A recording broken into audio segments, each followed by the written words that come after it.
Boys. Boys. Boys. Fix that. Gotta move it over just a bit, boys. Talking veggies.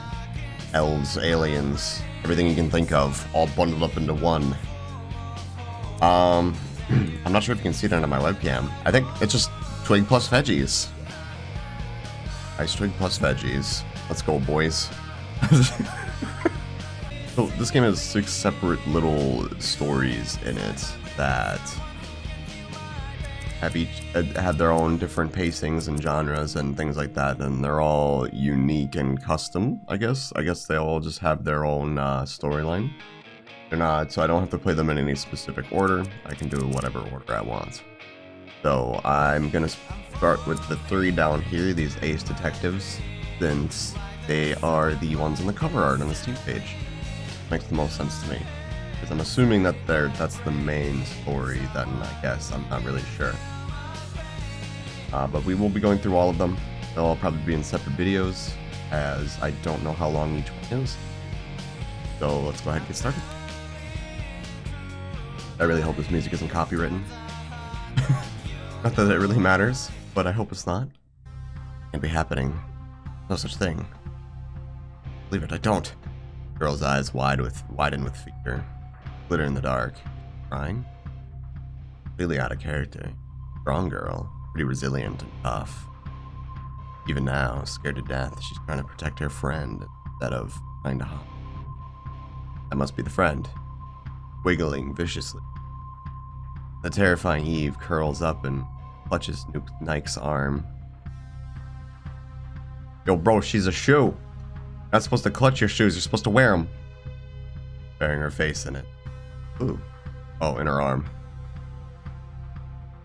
Where her head is, I got the wrong. She's whimpering so softly, so pitifully, that it makes me want to join her and lament as well. Then Nike hugs, gently pats her back, calming her down. Well, look at this. Didn't expect that troublesome thorn to have a con. Sometimes it's nicer to be wrong about than to find out that you were right. Oh, that must be, okay, that's the 3rd one that was on the cover. Bro, button your shirt, man. Come on. Eric, our so-called leader, white as chalk, presses his back to the corner of the dark club room and chattering his teeth. Seems he's having the worst time of anybody.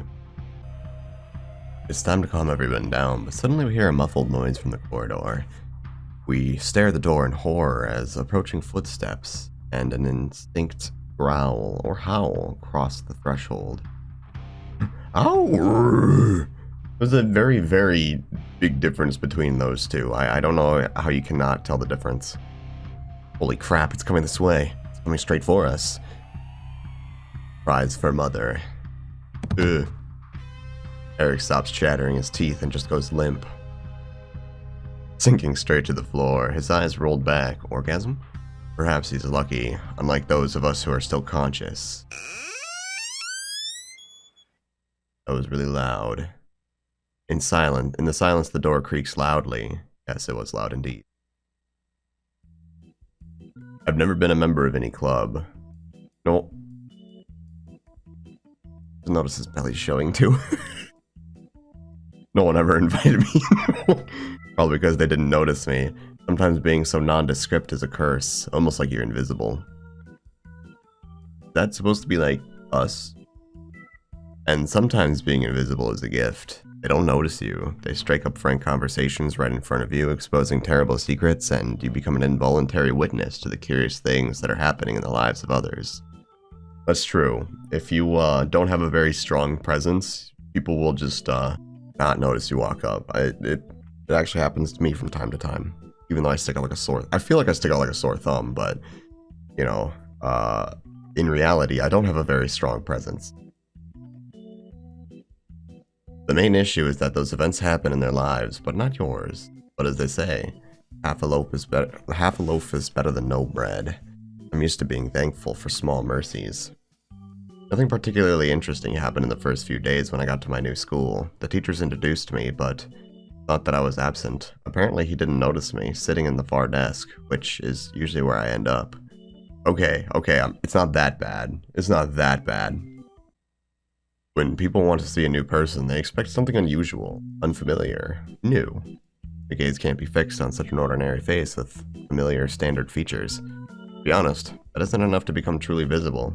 I had to learn some techniques. For example, I don't directly look at a person, only sideways, with peripheral vision. Or you have to restrict your movements. If movement is necessary, you should move slowly and smoothly, with no sudden motions. You should also guess other things. Movements. Swaying of curtains, the movement of classmates, adapt to them. Basically, don't stand out. Move slowly and smoothly. It's like going to grab like a scared cat or something. You gotta go real slowly, and then when you get close enough, you just snatch. Except without the snatch. Don't snatch people. At least now they don't notice me at all, so I'm never being picked on. I picked up a lot of nicknames. Chameleon, Mimic, Mouse, and the most offensive one, Mr. Nobody. In order to not be called Nobody, I became a nobody. Sometimes I think it's a bad move. Pretty silly thing to do, but I'm already used to it. Now I'm watching other people's lives like movies. People can't see me in the dark of the hall, but I have them in the palm of my hand. That's how I witnessed the birth of the Ace Detective Club. Looking back, I must say that the only thing they were ace in was their shocking carelessness. But that didn't stop Eric, the founder of the club. He had a dream, and for the sake of a dream, you can learn to deal with some people's shenanigans. Eve, have you noticed the dark circles under the chemistry teacher's eyes? What do you think the reason is? Because he's a panda? Yes. Yes, that is exactly why. 100%. It's because he is a panda. I stand invisible, just within earshot, and enjoy another casual conversation between my classmates. Nike, without having any facts, bases her assumptions confidently on conjectures. And Eve, I still don't know which planet she's from. She's a pure pleasure to listen to her. I think he's talking out of his wiener with that one, boys. Shh. His hands have been shaking lately. We can assume he's a drinker. And an overeater. I almost give myself away. It takes a huge effort not to laugh out loud, but I manage somehow. Then I look out the window, studying the metamorphosis of the nearest cumulus cloud. But he also started wearing glasses and a dark robe, so I think that he cosplays Harry Potter. No, Eve, he's dying, and he's wearing a dark robe so that there are no visible bloodstains when his nose bleeds. Whoa, that went from... My thought was automatically that he was a cult member now, but I guess not. I guess he's just dying. He's just dying. Guys, if you wear too much black, it means you're dying. Keep that in mind. Eve looks at her friend with such admiration, as if she were Dr. Watson, looking at Sherlock Holmes shortly after they met and the eccentric detective was entertaining a new acquaintance with a demonstration of his talents. As for me, I simply saw our chemistry teacher playing some online games on his phone. Moreover, plays it all the time now, even at work. Oh, so he's addicted to video games, that's why he's got dark circles. Back home, he spends most of his time in front of his PC. That's exactly why he has dark circles under his eyes and poor eyesight, and lab coat turned black from dirt. He doesn't have time to actually wash it. Ew. But Nike's version was full of sinister secrets and tragedy. I feel sorry for the poor teacher. Maybe they'll improve their chemistry knowledge out of pity too. Another classmate of ours materializes near the girls. Seems as if he was standing in wait. Ambushed his poor prey, and now he's going to maul them. I wonder how, though. It's Mr. Open Shirt. Okay. Hello, girls. Would you like to talk about I forgot Odin? The poor guy chokes his prepared speech. No wonder. Eve knows how to stun people, especially an unprepared person. I know she's new here too, and Nike immediately took patronage over her. Eric is not a religious guy, he doesn't read the Bible, but a magnifying glass sticks out of his pocket. He has a passion for a good detective story. This time, Eve's enthusiastic gaze is joined by Eric's admiring one. Fair enough. Sometimes Nike hits a bullseye and does it very gracefully. Exactly, that's what I wanted to talk about. Look how excited he is. Like that time, I like how this is just a dude observing three people. Look Look how excited he is. Like that time he didn't do his homework and was asked about it. He began to stutter that time too. The girls in class didn't make fun of him because they all think he's smart and cute. Frankly, the guy's lucky. I invite you to join the Ace Detective Club. No. No. No, dude, if that guy came up to me and asked me to join a club, I'd say no. I only join clubs with dudes who are smart enough to button their bottom buttons, which none of these guys seem to do, so, I mean, I'm just no. This guy doesn't even tie his tie properly.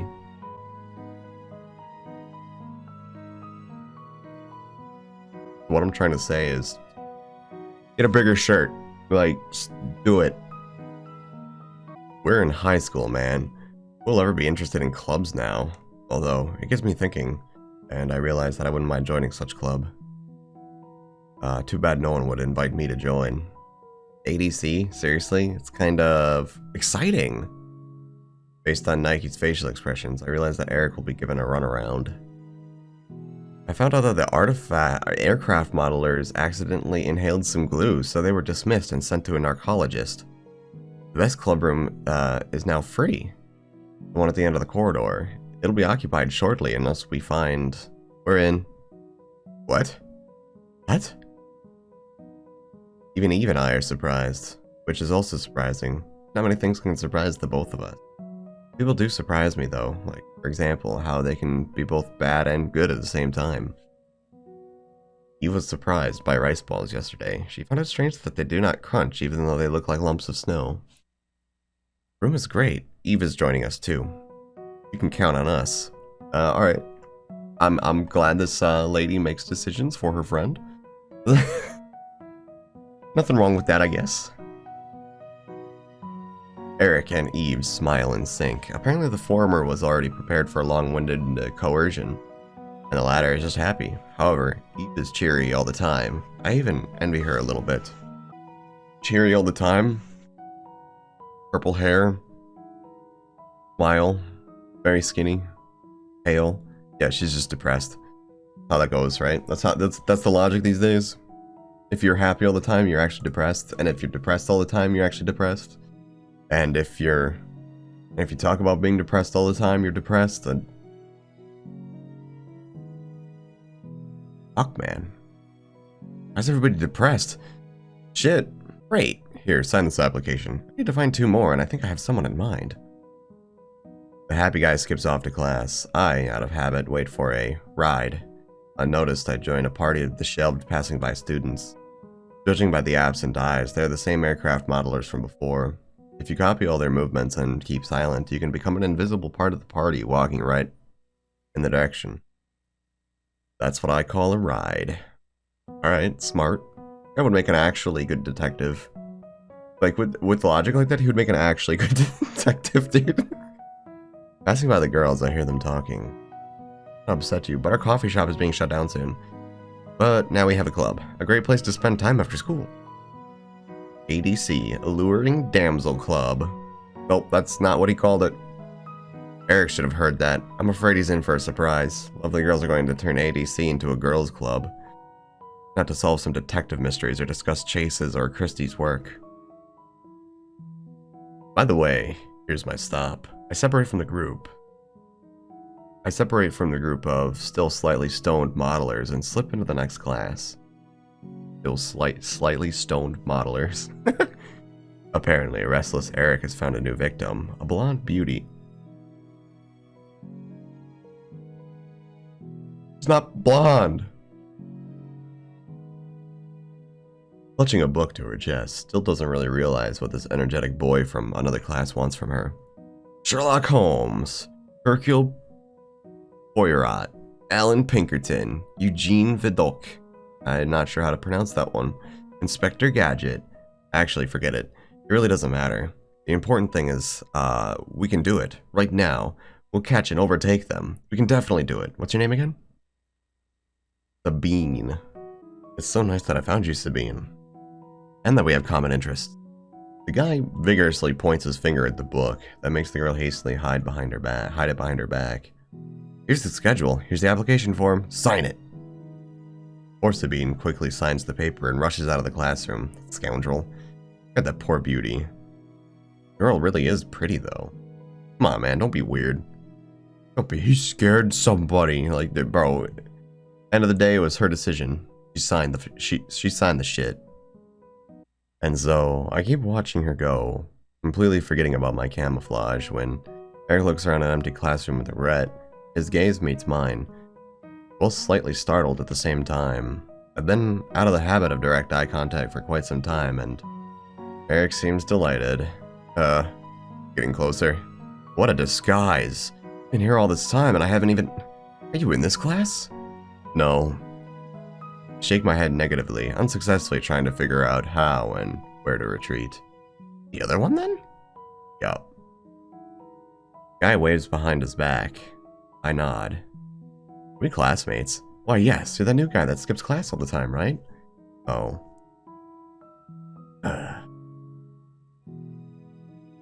What do you mean? Been gone for a while, haven't you? Oh, another nod. What's the point now? I've been exposed anyway. Rick bats his eyelids and then suddenly bursts out laughing. Well, ain't I lucky today? I met the best conspirator of all time. The perfect detective is often the most inconspicuous one. Let's work together. Alright, you can teach me about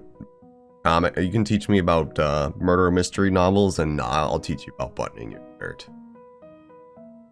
And with these words, he hands me an application form. I take the pen and firmly sign the paper. I could have just said no. Makes life more interesting, right? So, two friends studied in the same class and sat at the same desk. Between classes, one of them lost money from his briefcase. Aside from that, what friend he is, he's the one who stole the money. We still need to find out if he did it. I didn't give you all the info yet. Nike is standing by the window, surprisingly quiet today, and she breaks the silence without interrupting. She voices some of her serious thoughts.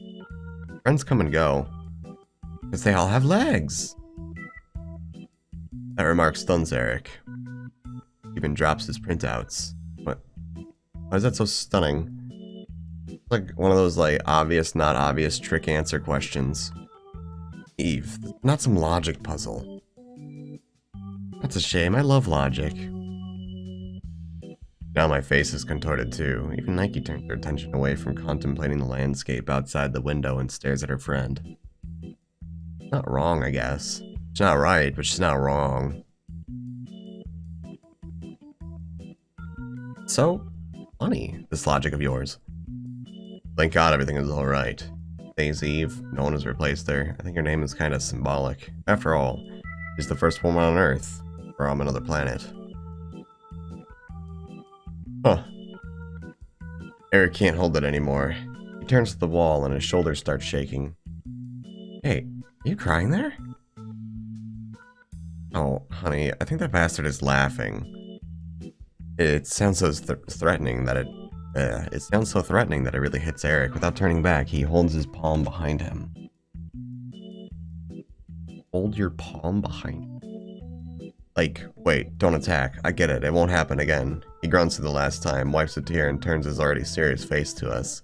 Serious, but still red from laughter. He laughed at something funny. What an asshole. Laughing is good, crying is bad. Logic. What a stoic person. The chairman of the book club picks up the printouts, puts them onto a stack, taps them on the table, and stays unexpectedly serious. Now, did we come here to study deductive methods or drink coffee? Nike says nothing. Instead of her, it's Eve who answers the question confidently. Yes. And after a few moments she adds, would you like a drink? Yes to what? Eric rolls his eyes and puts the printouts away on his desk. Did he really give up? I don't believe it. All week he had been trying to implant the love of detectives into the members of the club. He reads books out loud, presented puzzles, and solved them himself. Happy with his own success. I admired his intelligence and passion. I'm sure he'll make a great police inspector, but... Oh, come on! You're constantly drinking tea. The bean keeps reading silently, and this guy, what's his name? Mark? He's absent all the time. Outrageous! Nope, I'm always here. Apparently my name's Mark. but I'm always here. Eve looks up from her cup to get a second word in. Indeed. Oh, it's unfair. How am I absent all the time? I never missed a single meeting. Makes me want to jump out of my chair in the darkest corner of the room and, for example, throw my hands up indignantly. But I'm too lazy to move. So I decided to stay in stealth mode.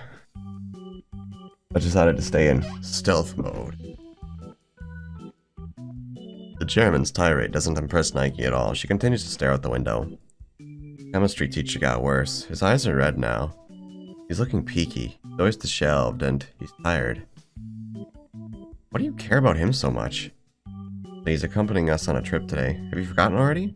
By the way, what time is it? Can someone check their phone? We hand in our phones at the entrance. School rules. I hid mine. What if the security guard loses it? Except I kind of forget where I hid it. I'll go check the clock. I'll be quick. You don't just have a clock in the room? He exits the room, not like any of the girls noticed. Wonder if they even listened to it. Eve, let's leave. Where are we going?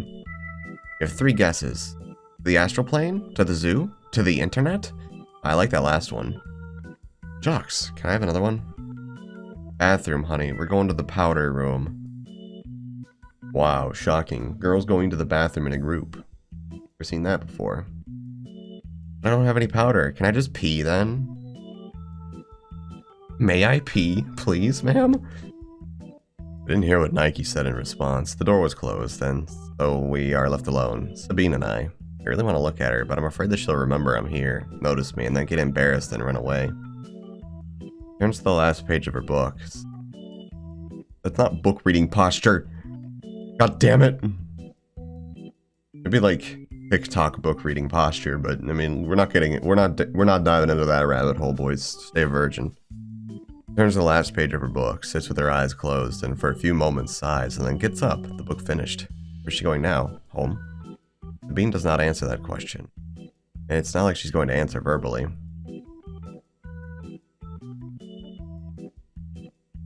Sabine does not answer that question. It's not like she's into answering verbally voiced questions anyways. She just simply leaves.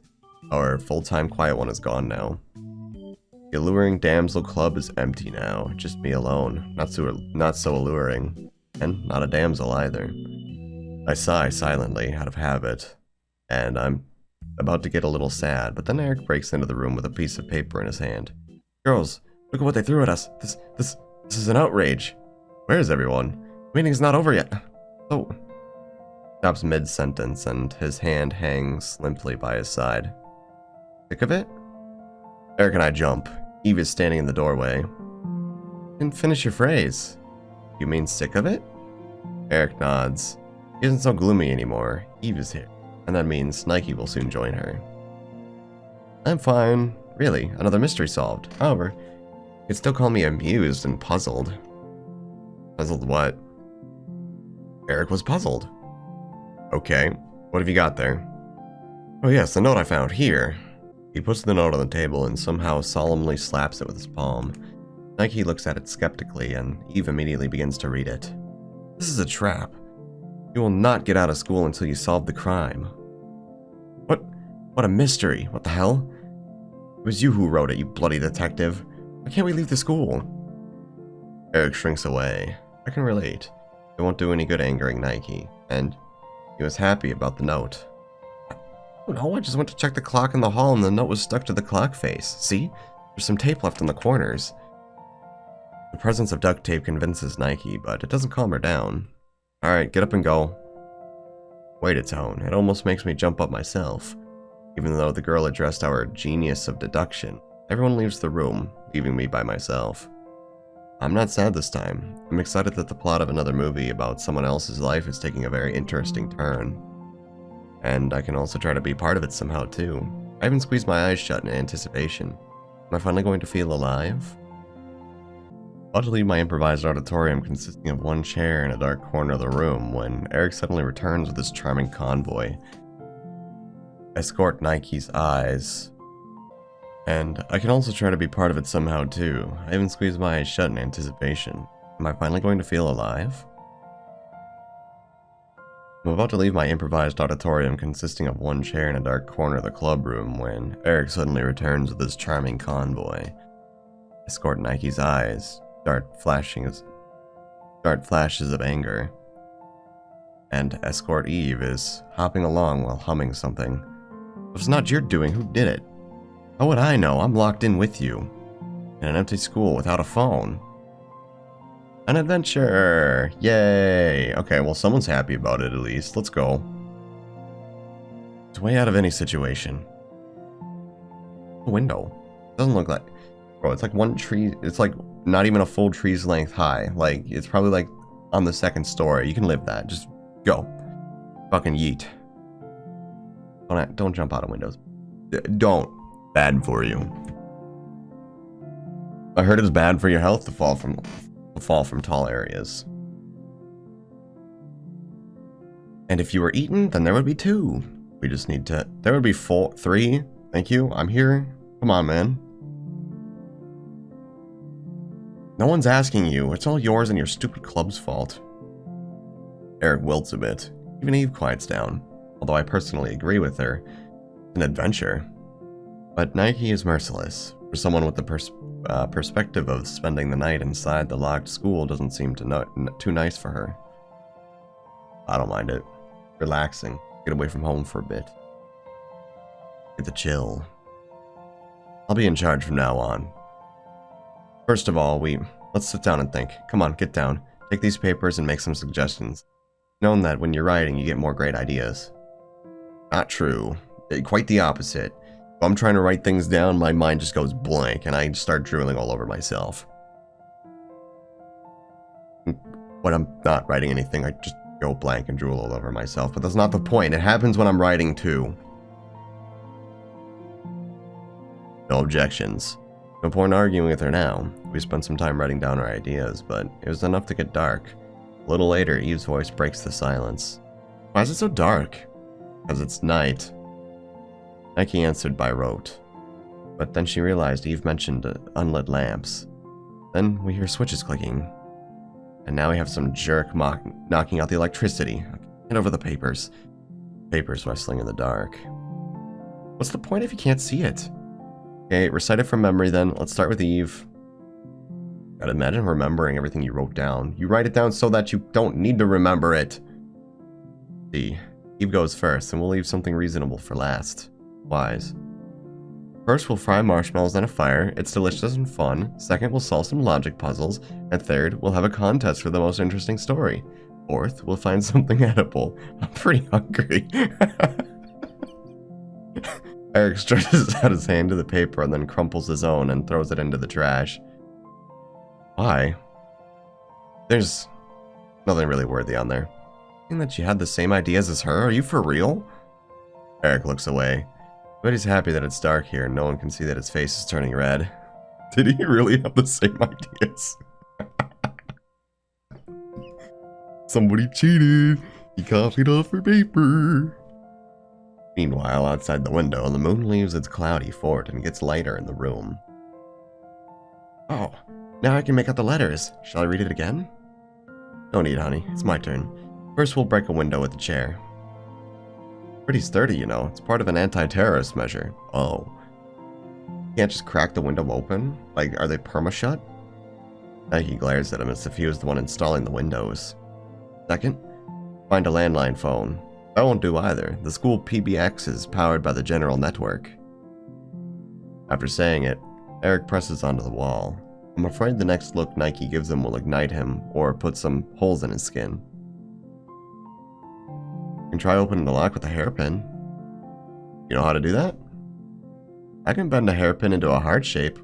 I'm pretty strong. It'll look really nice. Thank you, Eve. Thank you. That is exactly what they needed to do to get out of here. So what do we do now? That kind of startled me, I'm not gonna lie. And I get up from my chair and make everyone flinch. Even Eric lets out a scream. Was that Eric's scream? How did you get there? Have you been there the whole time? Look at you. This is a completely new level. Ouch. He stops when he catches Nike staring at him. I go to the table and put my paper down. What is it? my suggestions on the topic of the current consultation. So you can talk! I thought you were a mute. Why didn't you talk before? I wasn't asked to. Fair enough. Fair enough. What's your suggestion then? Read the rest of the note from the clock. What if there's instruction on how to get out of this trap? Mika says nothing. I think that's supposed to be Nike. Says nothing. I think it's her turn to get read now. Eric nods happily and then tries to get the note, but Eve is faster. I'll read it. Alright, go on, Eve. Eve pauses for a moment and turns the paper to the moonlight and begins to run her eyes over the lines. You can read it out loud, you know. Okay, this is the trap. You'll not get out of school until you solve the crime committed within these walls. The crime is the theft of the valuable book from Sabine. But it might not be the last of your misadventures. Be careful.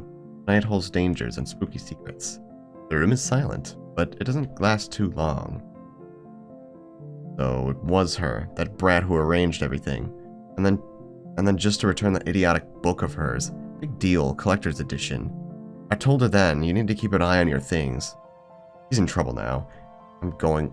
Wait. Why do you think it was Sabine? Maybe it wasn't her at all. By the way, where's she now? I'm sure I didn't pass her on the way here. And all the rooms are closed now, except for this club room and... Eric falls silent, but we all say in unison, teacher's room. Together we rush to the door. Wait, please stop. What about the warning? Wait for me. Everyone knew that there was a lock in the staff room, but it was faulty. It opens with a nice good kick, literally. You need to pull the door aside and give it a good push. Eric discovered this the other day when he was investigating the theft of a class register. He even figured out the kidnapper by the footprint on the door, which he was very proud of. That's actually pretty impressive. That's actually pretty good detective skill. A flunky who fixed a few of his grades got scolded, and Eric got it in his head that he's a real detective now. But as it turned out, he forgot to change the lock. As we approach to the teacher's room, everyone slows down and it becomes quiet. What if there are traps, or a snare, or a bucket of acid? Bucket of acid. Then she stops, realizing it's a bit too much. Although, what do you expect from a psycho who arranged all of this? Or a turd under the door. More likely scenario. Even this, either jokingly, or a serious assumption, not lighten things up. No one dares to go first. Except Eric. He confidently pulls the door handle and lifts his foot, ready to kick. The door opens without any extra effort. Apparently this bothers him too. He speaks in a whisper. He even forgets to lower his legs, staying in a ridiculous pose. Hiya! Just like some karate pose, like some kicking crane kind of bullshit, you know? What should we check first? Maybe the closet? Or the fridge? I wouldn't mind eating something. True, you do keep saying you're hungry. So, the closet then. He finally lowers his leg, enters the room, and confidently moves to the double-leaf door, and we crowd behind his back. Turns out Eric is a pretty brave guy. There was that scream again. That one didn't startle me, though. It only gets you the first time. He hesitates for a moment and then opens the closet. The doors make a screeching noise, and all of us let out a scream. There's a body inside. The girls back away. Why? I also put my hands over my mouth and take a step back, and Eric stretches out his hand. To do what? Okay, it's fake. The body in the closet twitches. Eric screams, deafeningly, jumps up almost to the ceiling and rushes out of the teacher's room. The body begins to fall out of the closet if it were going to get out and grab its fleeing prey. I'd have to run away too, but our hero knocks me down, and now, lying on the floor, I can clearly see as the corpse's head falls off and gently drops on the floor. The corpse's head turns around and peels apart and transforms into a mere scarf. Out of it crawls everyone's favorite school pet, the hamster. Hamster. My heart is pounding like crazy. Fear, unlike the corpse, is a very real one. I hurry and calm the girls froze behind me. It's okay, it's just Pocky. Someone left their folded clothes here and put the hamster in them. Zombie apocalypse is cancelled. Nike swears, and Eve, forgetting all of her fear, rushes to Pocky to give the poor animal some squeezing. After another ouchie wouchie, you little fatso, look at your cute nose. I politely take the stunned animal away from the loving girl and return it to its... Like the hamster looked at me with gratitude before completely burying himself in the torn newspaper. Might be for the best. And what did you eat here? Not likely brains, as we first thought. Can I have your nut? Nike knocks the nut out of Eve's hand and returns it to the rodent. You don't want it, honey. It's bad for you. Eric peeks into the room. He looks guilty and ashamed. Sorry, I was a little taken aback. It shouldn't have moved. It shouldn't have? So it was you. Doesn't even have time to answer. We hear a rustle from the far corner, making us tense up again. We huddle together again and carefully look behind the curtain. Spooky. The only reason I didn't scream was because the girls just loudly inhaled all the air into the room. It's Sabine. Pale face gleaming in the moonlight, her hair scattered to the sides, and blood. That's what the note warned us about. There's still a maniac. No, it can't be. Oh, spooky. The dead girl moves. She begins to rise. This time we all let out a scream and we rush out of the teacher's room together, making a stampede into the doorway while pushing each other. A few moments later, we're in the club room again. She moved, she wasn't dead. Without a word, we hid in the corners, pressing ourselves into the walls, not able to catch our breath, as if the worst asthmatic ninjas in the world. It's still a zombie after all. I wanted to object, but fear makes my thoughts mixed up. I can't believe this nonsense, but Sabine, she was there, dead, and now she's not dead. This can't be happening. There's no such thing. I don't believe it. I don't believe it, I don't. The girl's eyes widen with fear. In the dark, is she crying? Oh, we're back to the beginning now. She's a strong girl, pretty resilient and tough. Even now, scared to death, she's trying to protect her friend instead of trying to hide. But the terrified Eve curls up and clutches Nike's arm, burying her face in it, whimpering so softly, so pitifully, and it makes me want to join her and lament as well. Then Nike hugs her and gently pats her on the back, calming her down. Oh, look at this. Didn't expect that troublesome thorn to have a kind side. Sometimes it's nicer to be wrong about people than to find out that you were right. Eric, our so-called leader, white as chalk, presses his back against the dark corner of the club room and keeps chattering his teeth. Having the worst time of anybody. Time to calm everyone down, but suddenly we hear a muffled noise from the corridor. We stare at the door in horror as approaching footsteps and an indistinct growl or howl. Row, row. Cross the threshold. Holy crap, it's coming this way. Coming straight for us. Eric stops chattering his teeth and goes limp, thinking straight to the floor, his eyes rolled back. Perhaps he's lucky, unlike those of us who are still conscious. The silent door creaks loudly. What are you guys doing? Don't scare me like that. Is it because of the jam? I already wiped it off. Stop. Really, the classic, it's just strawberry jam bullshit. I was just hungry. Imagine being so hungry that you just lay on the floor just licking fucking strawberry jam off. Jam? Where? Is there any left? Wouldn't mind eating some too. Just instantly better mood. Just boom. I burst out laughing first, followed by Nike and Eve. Sabine joins in too. Only Eric, who just comes to his sentence, has a blank look on his face. I feel the strongest relief I've ever felt in my life. She's alive. Sabine is alive. And I'm alive. Everyone is alive. Everything will be fine now. Nothing worse can happen. Never. Until dun dun dun. Sabine pauses to take a sip of hot tea. I think that's supposed to be Eve, not Eva. Brewed her last tea bag, apparently as gratitude for the remnants of jam. Imagine just eating like plain like jelly or jam, or fruit preserves, ew. Well, yes, that explains everything. All the mysteries are solved. The case is closed. Spent all night reading and I didn't sleep well, so I finished it in the evening at the club meeting.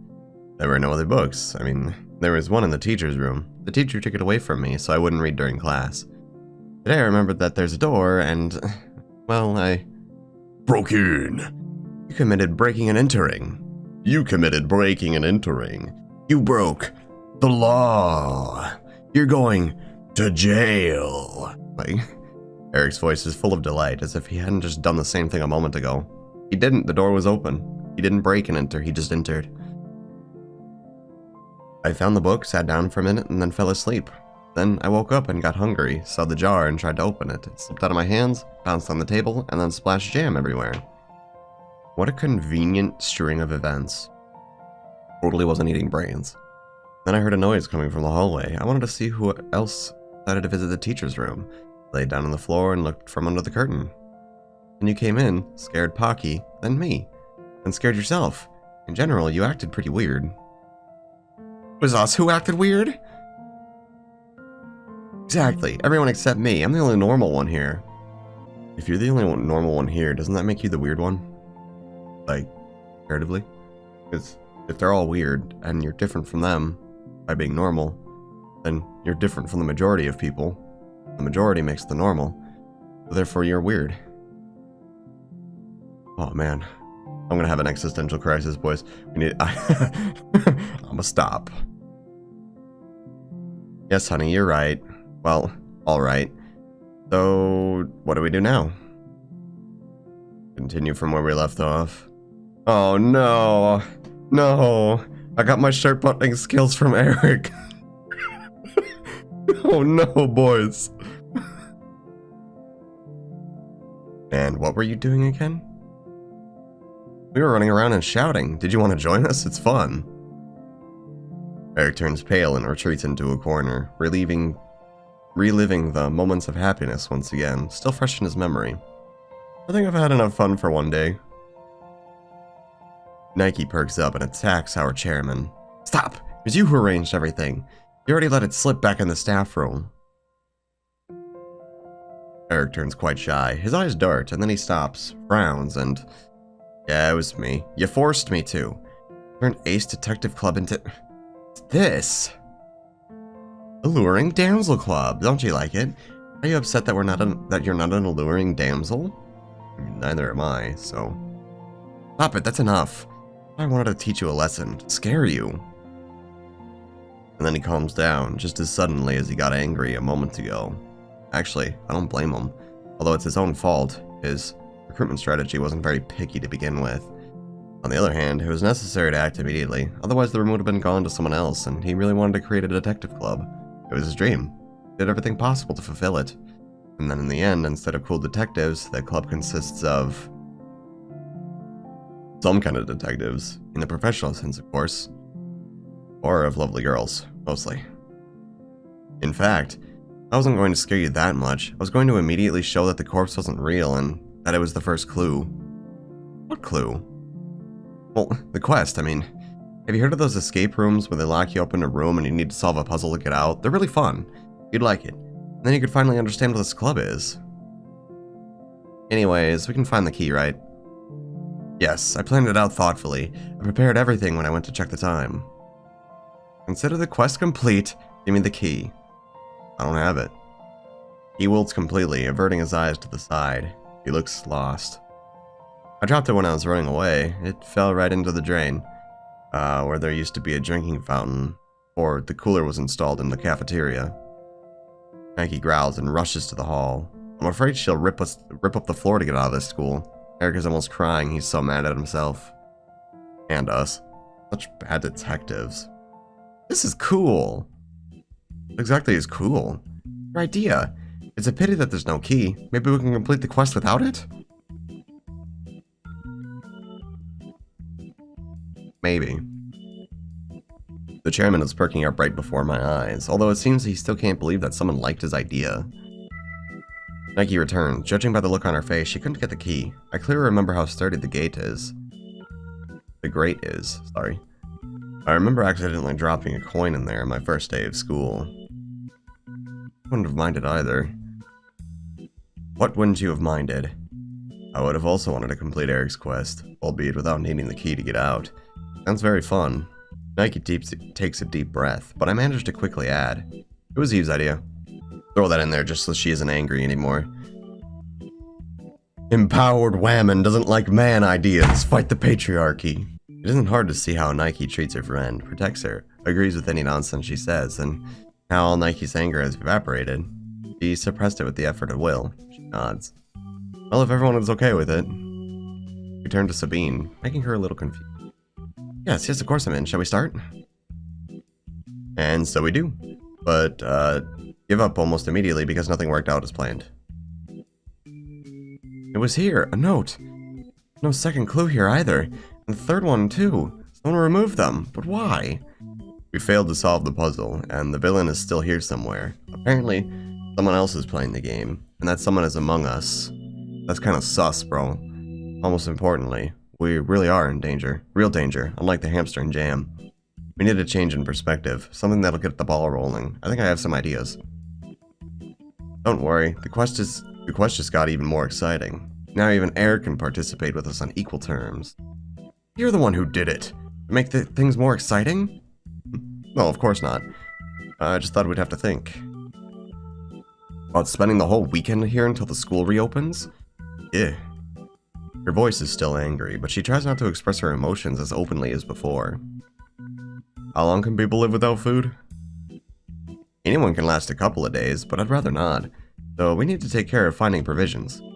The chairman grasps my idea and takes control of the situation. Just what I needed. I like how Nike takes care of Eve. So I decided to follow her example. To begin with, I need to help Eric get through his failed plan, and at the same time, we'll look for some important stuff that can help us get out. Anything can be put to good use. From a nail to a microwave oven. Yeah, just chuck the microwave into the window. Terrorist proof or not. Fuck it. Well, that's great. Life is getting better. I just hope there's a way out. So, if we get eaten, there will be two ways out. Sometimes Eve really nails it. Funnily enough, the first thing we find is some marshmallow. Well, we don't really find them, we just scrape up some change and buy them from the vending machine in the hallway with all sorts of goodies inside. Can't say the most useful thing in our condition, but it makes Eve really happy. And when we get a spirit lamp from the chemistry teacher's desk, Eve almost jumps with joy. We're gonna roast marshmallows. A real bonfire party, hooray! Well, beaker party. But, I mean, close enough. It's fire's fire, right? We're all gonna burn someday. A few minutes later, we're sitting around an improvised campfire and actually roasting marshmallows. Eve bites off a tiny piece, still hot, freshly roasted marshmallow, and closes her eyes with pleasure. Delicious. Feels like we're on a camping trip. It's nighttime, there's a bonfire, marshmallows, screams, and corpses. And romance. Wait, what? At the mention of a trip, Nike frowns. Was there something to it? It's hardly any fun to spend your weekend in another city. What's going on here? First thing is checked off, now let's move on to the second item on the list. What list? My list of activities. We're done with marshmallows. Now, the puzzles. Eric, go ahead. You have a lot of them. Look at Eric glowing with happiness. Plan worked in the end. Not the way he thought it would, but here we are. Sitting, waiting for his puzzles. Nowhere to run. One woman loved detective stories very much. I think she read Agatha Christie. Loana Melevskaya? I'm not sure how to say that one, I apologize. Elizabeth George, Harry Greenwood, Neo Marsh. Okay, stop. Slow down for a moment. Are these names relevant to the puzzle? No, but these are essential esteemed classics of women's. Women? So you're fine with the Alluring Damsel Club and you want to join too? No, what nonsense. Okay, the story is, a woman loved detectives, and her narrow-minded husband laughed at her for that, just like all of you. One day he said something to her that made her pack up and leave him. What did he say to her? You for real? Was it even possible to know such a thing? Just guess. Okay, fine, let's try. He said, your detective novels suck. I also decided to give it a try. He suggests a divorce. No, he said the butler did it, or the horse was drugged with with clonidine and she couldn't remember the password. The horse. And we have a winner. The man told the ending of every book, and the woman, as we remember, loved detectives very much. Come on, that's too difficult. No, I can relate to that. I would kill because of spoilers. Wait. The answer of the butler did it was true. Oh, that took me a second to realize that. The butler did it answer was the correct answer in there. Or maybe all of them were the correct answers, and those are all spoilers to all the ends of her detective books. Hey, if that's the case, damn, okay. Whatever. Nike just snorts, and Eve smiles triumphantly. There was a nutcase once in America. He killed his brother, sister, and his girlfriend. He tossed all their bodies into a well, but by the morning they had all disappeared from it.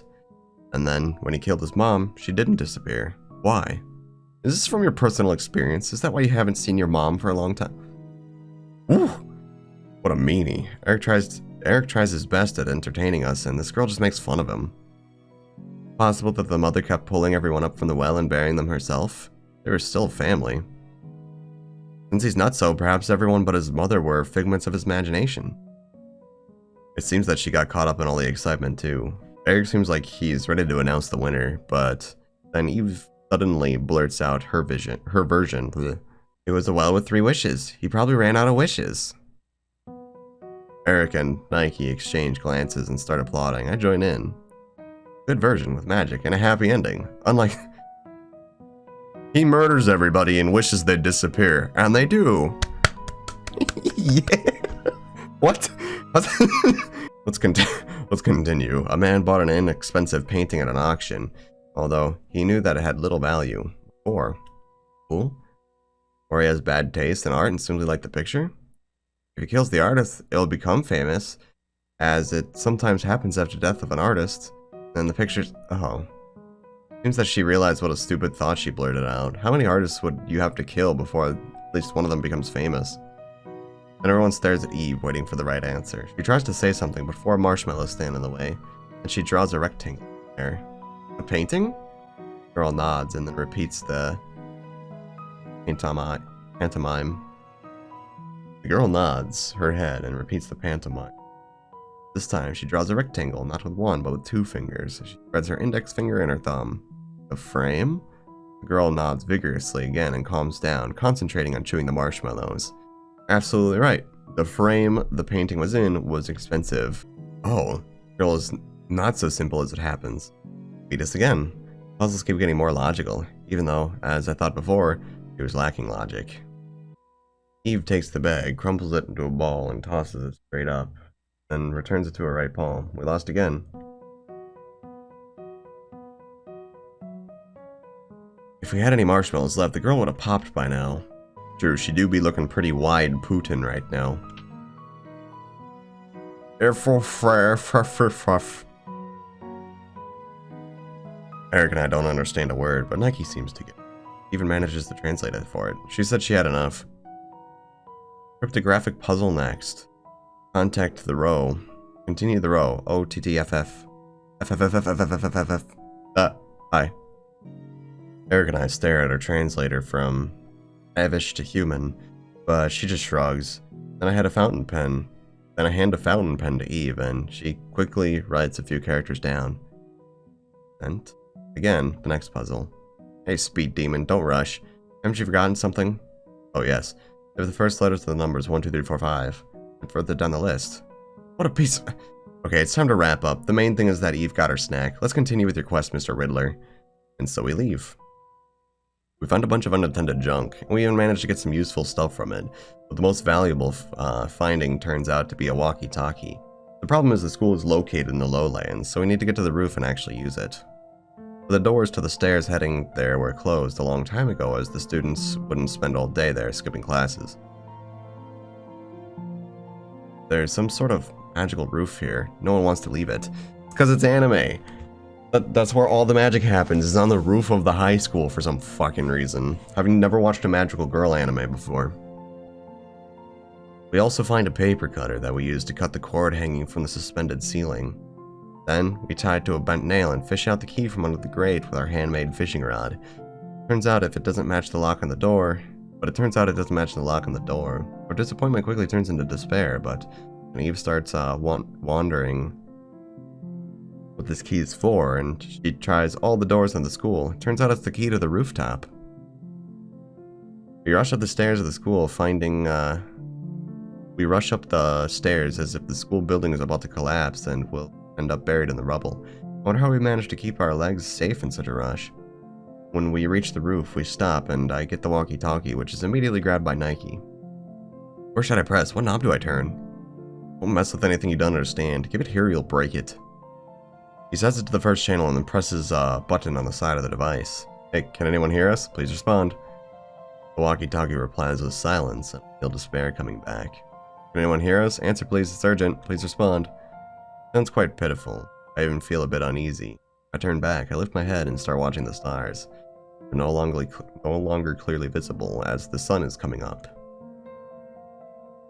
Probably not enough power. We need to amplify the signal, although how will we do it?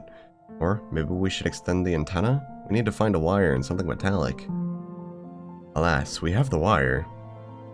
You have a cutter to strip the ends of the wire, so we can connect the walkie-talkie's antenna to the one for the TV. Eric holds his breath and flips the switch. There's a hiss. Well, at least it's louder than the last time. And then... 14. Check the store at the North Bridge code. And his voice is cut off. Eric swears and fixes the fallen wire. The girls reach out to him. Can you hear me? Please answer. If we need help, please respond. Kid, stop messaging with broadcast. This channel's for... Eric doesn't let him finish and pushes the call button. Think I'm ordering pizza here? I recognize the quote, giggle, and give the chairman a thumbs up.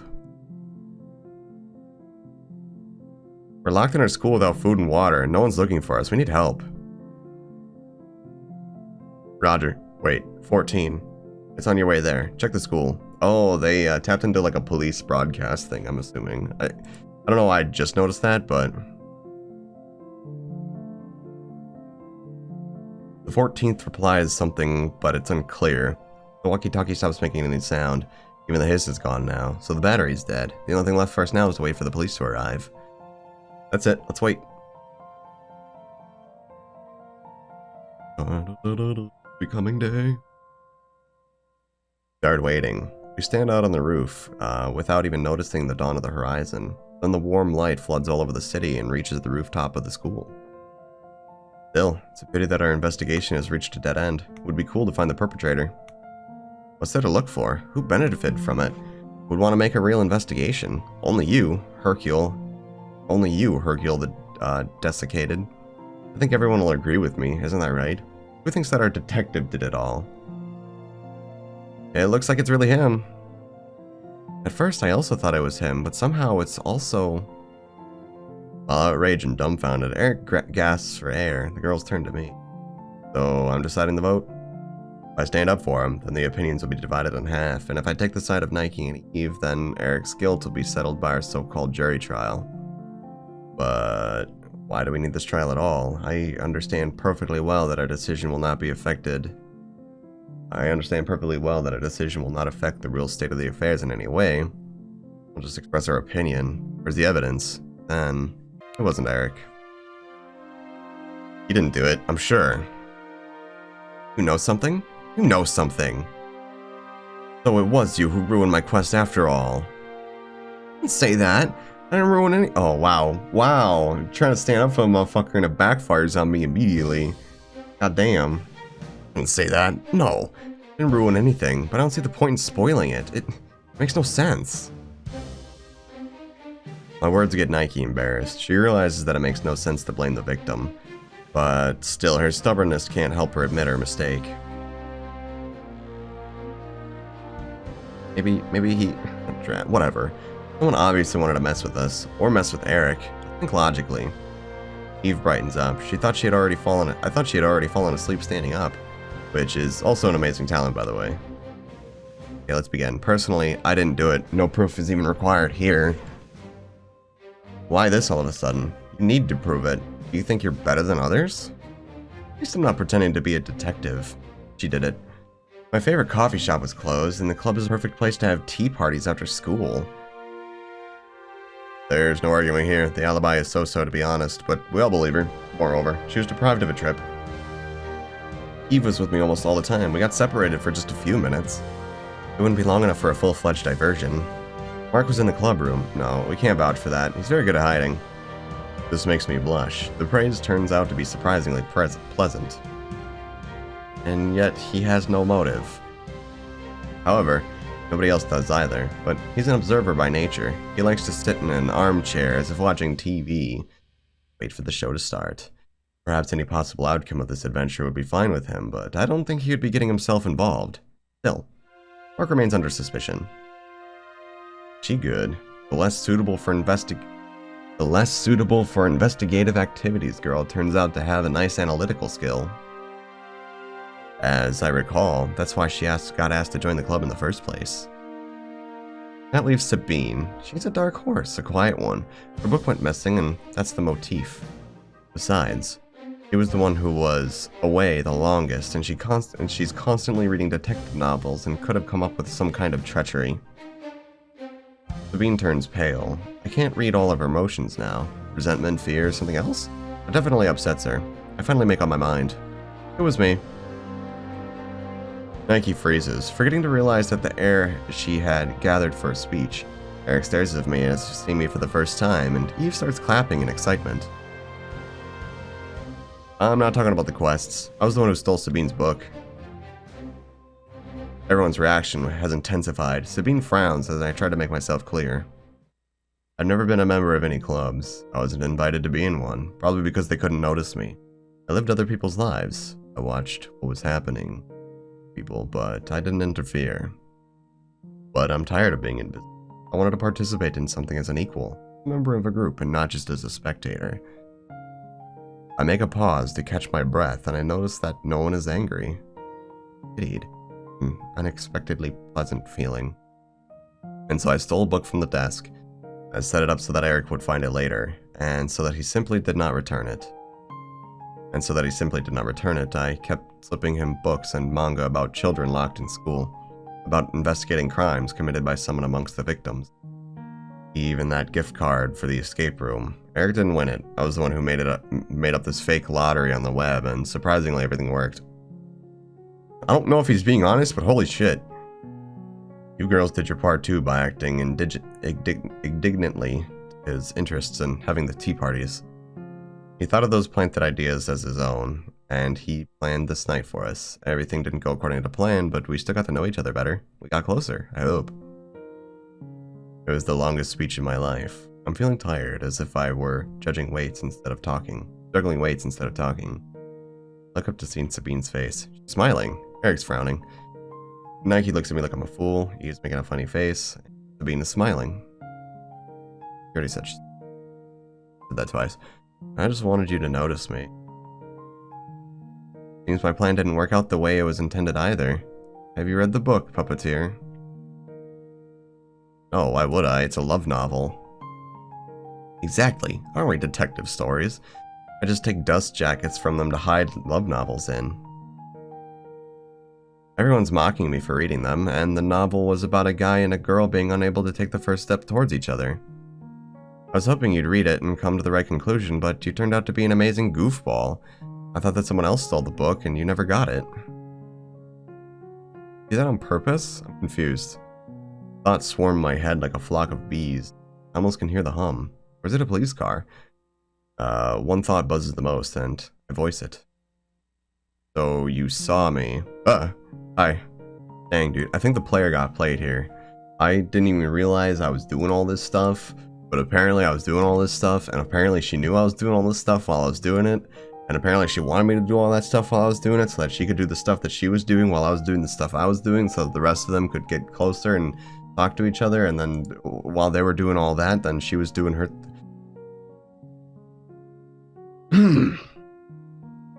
Hey, single boys. This shit's complicated, man.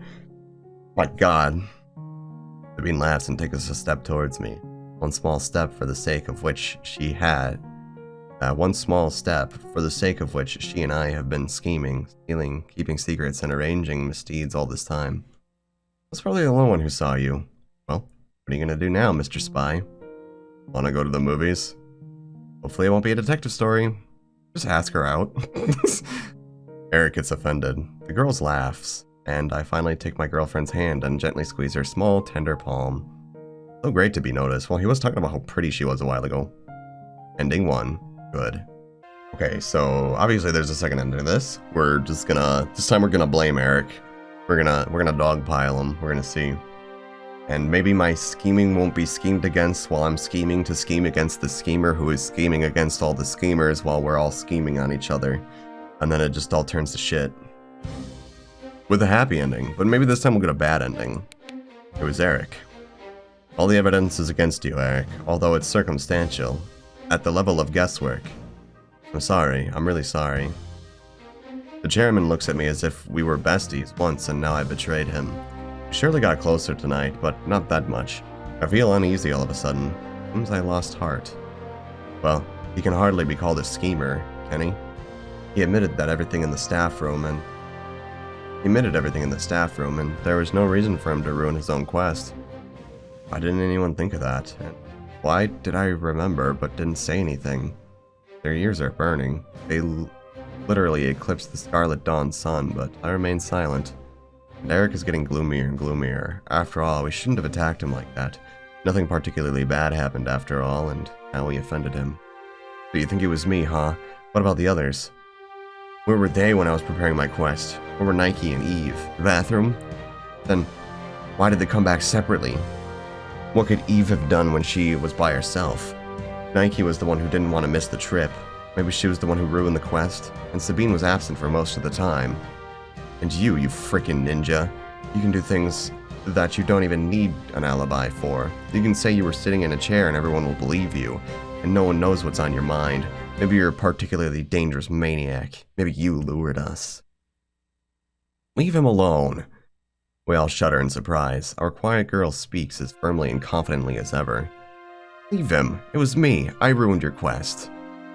With that, her reserves of determination run out, it seems.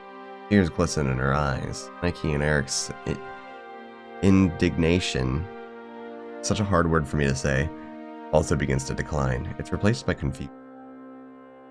But why would you do that? And how did you know what I was planning? I completed your quest, by the way. It was really exciting. I went to the staff room to get a book and saw you laying the clues around the school. At the end there was a book, the one that was so dear to me. I committed theft in order to have a prize, to boost your ego. I got angry and I ruined everything for you. Oh, okay. Hearing the little bit of the bad side makes more sense for the good side now. Okay, I get it. But I didn't steal it. Shut up already, Miss Marple in shorts. Only then I realized that you had quite noble goals, but this book, you shouldn't have chosen it as your target.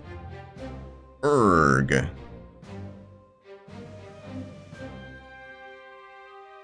Be angry. Eric mumbles something else in his defense, but the girls don't listen to him. Police arrive and we're taken home. We never talked to each other since. Eric persuades his parents to transfer him to another school, and I become invisible again. I was very ashamed to look in the girl's eyes, especially Sabine. In her eyes, I only saw one thing: disappointment. And I also knew exactly who stole the book, but I never told anyone about it. That's because you did it. Ending 2, bad. Okay. So that's both endings for the first story of the Ace Detectives. These are quite lengthy for being 6 stories all bundled into one game. So that's pretty awesome. But it wasn't too bad. I liked that. I liked that. It was a little short story. One thing that I don't like about that happy ending: my boy didn't stay single. What you guys gotta do, boys. Stay a virgin. Always. See you guys next time.